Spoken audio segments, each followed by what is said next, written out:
SSC GD भरती 2026 महाराष्ट्र तर पा विद्यार्थी मिळून नुकताच या ठिकाणी एसएससी जीडीची आन्सर की आली आहे आणि जेव्हापासून विद्यार्थ्यांनी आन्सर की पाहिलेली आहे तर एवढे भयानक कमी या ठिकाणी मुलांना मार्क एसएससी जीडी मध्ये मार्क पडले आहे की खूप कमी या ठिकाणी एसएससी जीडी मध्ये विद्यार्थ्यांना या ठिकाणी मार्क आडलेले आहेत। लक्षात ठेवा, तरी आपल्याला या ठिकाणी घाबरायची काही जरूरत नाही, कारण की आपलं महाराष्ट्र राज्य आहे ते लक्षात ठेवा आणि मराठी भाषिक आपलं राज्य आहे।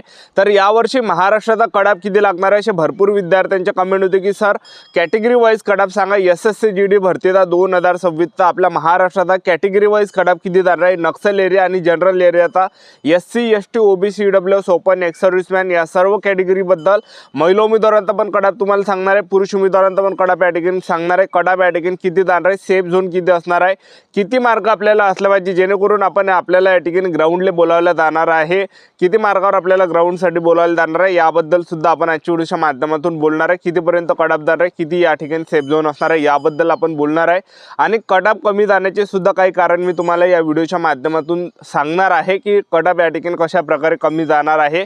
तर आजचा व्हिडिओ खूप महत्त्वाचा होणार आहे, व्हिडिओ शेवटपर्यंत बघा आणि व्हिडिओला आत्ताच लाईक करा। नमस्कार विद्यार्थी मित्रांनो, माझी नोकरी कॉर्नर यूट्यूब चॅनलवर मी गोपाल वानखडे तुमचं सर्वांचं सहर्ष स्वागत करतो।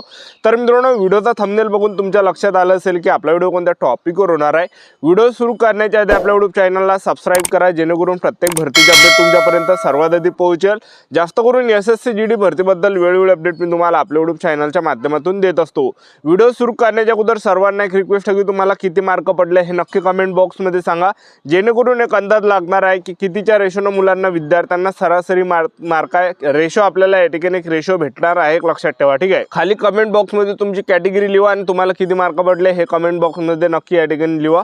तर पहा विद्यार्थी मित्रांनो, एसएससी जीडीचा यावर्षी या ठिकाणी पेपर झाले एक लक्षात ठेवा 2026ला आणि एकदम हार्ड जर पेपर कोणत्या वर्षामध्ये निघाला असेल तर तो 2026 मध्ये एसएससी जीडीचा पेपर हार्ड निघाला एक लक्षात ठेवा। ठीक आहे, आणि यावर्षी जे विद्यार्थी मित्रांनो सर्व काही या ठिकाणी बाहेर तो एक लक्षात ठेवा तुम्ही पाहिलं असेल आणि मुलांना अक्षरशः या ठिकाणी कमी मार्क एसएससी जीडीच्या पेपरमध्ये पडलेले आहे। तर आपल्याला डिमोटिवेट या ठिकाणी व्हायचं नाही आहे। आपल्याला जर 60-70 जरी मार्क असेल तरी सुद्धा फिजिकलची तयारी चालू ठेवा, कारण की नॉर्मलायझेशनमध्ये 15-16 मार्क या ठिकाणी वाढणार आहे लक्षात ठेवा आणि 15-16 जर नॉर्मलायझेशनमध्ये मार्क वाढले तर नक्की आपल्याला जे विद्यार्थी मित्रांनो ग्राउंडपर्यंत आपण या ठिकाणी पोहोचणार आहे लक्षात ठेवा। ठीक, आणि त्याचबरोबर कटाप जे विद्यार्थी मित्रांनो कमी जाण्याचा आणखीन मी तुम्हाला या ठिकाणी सांगून देतो कारण आहे। तर अजून नॉर्मलायझेशन या ठिकाणी वाढलेले आहे, नॉर्मलायझेशनचे मार्क अजून या ठिकाणी वाढले नाही आहे। ज्यावेळेस रिझल्ट लागणार आहे त्यावेळेस नॉर्मलायझेशनचे मार्क वाढून स्कोर कार्ड येतो एक लक्षात ठेवा। त्यावेळेस आपल्याला कळणार असतं की ज्यावेळेस रिझल्ट लागणार आहे त्यावेळेसच नॉर्मलायझेशनचे मार्क या ठिकाणी वाढणार आहे एक लक्षात ठेवा। ठीक आहे, अजूनही कोणाचेही नॉर्मलायझेशनचे मार्क या ठिकाणी वाढलेले नाही आहे एक लक्षात ठेवा। ठीक आहे, तर नॉर्मलायझेशनचे जे आपल्या शिफ्टवर त्या ठिकाणी अवलंबून पकडते की तुमची शिफ्ट कशा प्रकारे होती, तुमची शिफ्ट हार्ड होती की सोपी होती, त्यावर जे विद्यार्थी मित्रांनो हे या ठिकाणी करते एक लक्षात ठेवा। तर तुमची जर एकदम हार्ड शिफ्ट असेल तर नक्की नॉर्मलायझेशनमध्ये 15पर्यंत मार्क आपले या ठिकाणी वाढणार आहे, 15-16 नॉर्मलायझेशनमध्ये मार्क वाढणार आहे। आणि त्याचबरोबर अशी सुद्धा विद्यार्थ्यांचे कमेंट होते की सर नॉर्मलायझेशनमध्ये आमचे मार्क कमी होणार आहे। तर नॉर्मलायझेशनमध्ये मार्क या ठिकाणी कमी होणार आहे, म्हणजे 100तून एखादाच विद्यार्थी राहते त्याचे मार्क कमी होते, ते म्हणजे 1-2च मार्क कमी होते, जास्त मार्क कमी होते। ठीक आहे, तर मी आतापर्यंत जे मायवाले सुद्धा या ठिकाणी मार्क कमी झाले नॉर्मलायझेशनमध्ये वाढलेलेच आहे लक्षात ठेवा। ठीक आहे, मलेकुळा जे विद्यार्थी मिळून 15 पण मार्क या ठिकाणी नॉर्मलायझेशनमध्ये वाढले होते एक लक्षात ठेवा। ठीक आहे, जे 2024ची जी वॅकन्सी होती त्यामध्ये जवळपास 15 मार्क या ठिकाणी नॉर्मलायझेशनमध्ये मला वाढली होती एक लक्षात ठेवा। ठीक आहे, आता एसएससी जीडीमध्ये नॉर्मलायझेशनचे मार्क वाढणार आहे हे सुद्धा कारण आहे कडाप कमी जाणार। तर दुसरी गोष्ट या ठिकाणी एसएससी जीडीचा कडाप कमी झाला आहे कारण की पेपर हार्ड होता, पेपरची जी लेवल होती ती हार्ड होती, म्हणजे पूर्ण पॅटर्न त्या ठिकाणी चेंज करून दिलेला आहे। तर एसएससी जीडीचा जो पेपर हा कठीण या ठिकाणी होता एक लक्षात ठेवा। विद्यार्थी मित्रांनो, एसएससी जीडीमध्ये जर आपण या ठिकाणी पाहिलं तर नॉर्मलायझेशनचे मार्क या ठिकाणी वाढणार आहे एक लक्षात ठेवा। शिफ्टनुसार 15-16 मार्क या ठिकाणी एसएससी जीडीमध्ये नॉर्मलायझेशनमध्ये वाढणार आहे। आणि दुसरी गोष्ट या ठिकाणी पेपर या ठिकाणी हार्ड होता, सिलेबस या ठिकाणी चेंज करून टाकलेला आहे। तर आपण जर पाहिलं हिंदी व्याकरण झालं, जीके झालं, गणित झालं, बुद्धिमत्ता चाचणी झालं, तर सगळं या ठिकाणी जे विद्यार्थी मित्रांनो बाहेरचा या ठिकाणी टाकलेलं आहे। तर सिलेबस पूर्ण या ठिकाणी चेंज करण्यात आला कारण की भरपूर विद्यार्थ्यांनी हजार रुपयाच्या बॅच या ठिकाणी घेतल्या होत्या, बऱ्याच काही विद्यार्थ्यांनी बॅच विकत घेतल्या होत्या, क्लाससुद्धा या ठिकाणी घेतले होते, पण त्यामधलं काहीच या ठिकाणी आलेले नाही एक लक्षात ठेवा। ठीक आहे, तर एसएससी जीडीमध्ये जे विद्यार्थी मित्रांनो पेपरचा जो लेवल आहे, पेपरचा जो सिलेबस आहे, पॅटर्न आहे, पूर्ण त्या ठिकाणी चेंज करून टाकला। हिंदी व्याकरणमध्ये तुम्ही पाहिलं असेल कुकडले कुकडे शब्द मुद्दे त्या ठिकाणी आले, एक लक्षात ठेवा, ठीक आहे. तर त्यामुळे जे या ठिकाणी विद्यार्थ्यांचा भरपूर काही प्रश्न या ठिकाणी चुकलेला आहे, एक लक्षात ठेवा, ठीक आहे.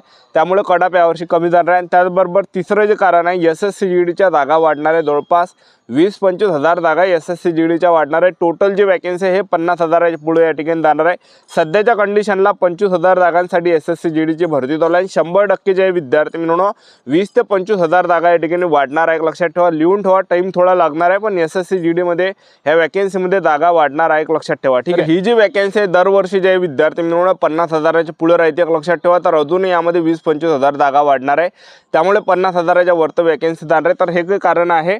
आणि त्याचबरोबर जे विद्यार्थी मिळून SSC GD मध्ये जर आपण या ठिकाणी पाहिलं तर पेपर सुद्धा या ठिकाणी हार्ड होते, लक्षात ठेवा. आणि यावर्षी मागच्या वर्षीपेक्षा यावर्षी फॉर्म कमी आले. तर आता SSC GDचा कटाप किती जाणार आहे ते तुम्हाला सांगून देतो. तर हा जे विद्यार्थी मिळून ग्राउंडचा कटाप आहे, लक्षात ठेवा. मी आता सांगून देतो, फिजिकलचा कटाप आहे, ग्राउंडचा कटाप आहे. एवढे जर मार्क जर आपल्याला असेल तर आपल्याला ग्राउंडसाठी या ठिकाणी बोलावल्या जाणार आहे, लक्षात ठेवा, ठीक आहे. तर पहिले मी तुम्हाला या ठिकाणी नक्सल एरियाचा कटाप सांगून देतो, पुरुष उमेदवारांचा आणि महिला उमेदवारांचा. त्यानंतर जनरल एरियाचा. बघा, नक्सल एरियामध्ये जर आपण या ठिकाणी पाहिलं, नक्सल एरियाचा ओपन कॅटेगरीचा जो कटाप जाणार आहे, तर पहा तुम्ही पुरुष उमेदवार असाल 160 पैकी जो जाणार आहे नक्सल एरियाचा, हा या ठिकाणी 70 ते 73 वर कटाप या ठिकाणी जाणार आहे नक्सल एरियाचा. त्याचबरोबर OBC कॅटेगरीच्या पुरुष उमेदवार असाल नक्सल एरियामधून 160 पैकी तो कटाप जाणार आहे. 68 ते 71 पर्यंत कटाप जाणार आहे, एवढं काही सेफ झोन आहे. त्याचबरोबर तुम्ही जर या ठिकाणी EWS कॅटेगरीचे असाल नक्सल एरियामधून पुरुष उमेदवार, तर जवळपास या ठिकाणी 160 पैकी तो कटाप जाणार आहे, हा 65 ते 67च्या दरम्यान जाणार आहे. आणि तुम्ही जर या ठिकाणी SC कॅटेगरीचे असाल तर SC कॅटेगरीचा जो कटाप आहे हा 72 ते 75च्या दरम्यान जाणार आहे. आणि ST कॅटेगरीचे जर तुम्ही असाल तर 65 ते 68च्या दरम्यान जाणार आहे, एवढा काही कटाप या ठिकाणी जाणार आहे. हा नक्सल एरियाचा कटाप आहे पुरुष उमेदवारांचा 160 पैकी. आता महिला उमेदवारांचा कटाप किती जाणार आहे नक्सल एरियाचा 160 पैकी ते तुम्हाला सांगून देतो. ओपन कॅटेगरीच्या जर तुम्ही महिला उमेदवार असाल तर 62 ते 65च्या दरम्यान या ठिकाणी कटाप जाणार आहे ग्राउंडचा, ठीक आहे. ओपन कॅटेगरीच्या महिला उमेदवारांचा 160 पैकी नक्सल एरियातल्या. आणि OBC कॅटेगरीच्या जर तुम्ही महिला उमेदवार असाल तर 160 पैकी जो कटाप जाणार आहे 57 कटाप जाणार आहे. आणि त्याचबरोबर EWS कॅटेगरीच्या जर तुम्ही महिला उमेदवार असाल तर 160 पैकी 55 वर कटाप जाणार आहे. आणि SC कॅटेगरीच्या महिला उमेदवार असाल 160 पैकी 66 ते 69च्या दरम्यान या ठिकाणी कटाप पाहायला भेटणार आहे. ST कॅटेगरीचे जर तुम्ही असाल महिला उमेदवार नक्सल एरियातल्या 160 पैकी तो जाणार आहे 63 ते 66च्या दरम्यान जाणार आहे, एवढा काही सेफ झोन आपल्याला या ठिकाणी पाहायला भेटणार आहे. तर एवढा काही कटाप नक्सल एरियाचा जाणार आहे. आता जनरल एरियाचा जर आपण विचार केला तर पहिलं महिला उमेदवारांचा सांगून देतो, 160 पैकी कटाप किती जाणार आहे महिला उमेदवारांचा. ओपन कॅटेगरीच्या महिला उमेदवार असाल तर 85 ते 87 जाणार आहे. OBC कॅटेगरीच्या जर तुम्ही असाल तर 78 ते 80च्या दरम्यान जाणार आहे. EWS कॅटेगरीच्या महिला उमेदवार असाल तर 76 ते 78च्या दरम्यान जाणार आहे. ST कॅटेगरीच्या असाल 67 ते 69च्या दरम्यान जाणार आहे. SC कॅटेगरीच्या असाल तर 72 ते 74च्या दरम्यान कटाप जाणार आहे, एवढा काही सेफ झोन असणार आहे. हा जनरल एरियाचा महिला उमेदवारांचा 160 पैकी. आता पुरुष उमेदवारांचा जनरल एरियाचा कटाप किती जाणार आहे 160 पैकी. तर पहा विद्यार्थी मिळून ओपन कॅटेगरीचे असाल तर 90 ते 92 पर्यंत जाणार आहे 160 पैकी. OBC कॅटेगरीचे असाल 85 ते 87 जाणार आहे.